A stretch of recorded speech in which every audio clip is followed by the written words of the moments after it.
shirkadda isgaarsiinta casriga ah ee Telesom Group ayaa war-saxaafadeed ka soo saartay waraysi uu dhowaan bixiyay boqor Cismaan Buurmadow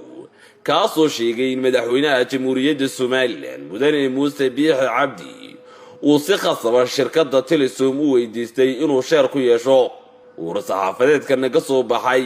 shirkadda isgaarsiinta ee Telesom oo noqol ka mid soo gaaray xarunta warqabadka ee telefishinka qaranka Jamhuuriyadda Soomaaliland ayaa u dhiga sidan annagoo tixraacayna waraysi boqor Cismaan aw Maxamuud Buurmadow siiyay telefishinka Horyaal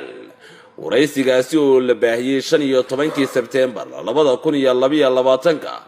waxa uu ku sheegay in madaxweynaha Jamhuuriyadda Soomaaliland Mudane Muuse Biixi Cabdi uu si khasaba saami ama sheer uu ka qaatay shirkadda Telesom sidaasi daraaddeed waxaanu halkan ku cadaynaynaa in warkaasi boqorku sheegay aanay waxba ka jirin oo aanu jirin saami ama sheer khasaba oo madaxweynuhu ka qaatay shirkadda Telesom ama uu weydiiyay Telesom waa shirkad ganacsi oo ay wada leeyihiin muwaadiniin reer Soomaaliland isla markaana ugu adeegta shacabka kalsooni iyo nidaamka sharci ee dalka u yaal isla markaana ka madax banaan muranada siyaasadeed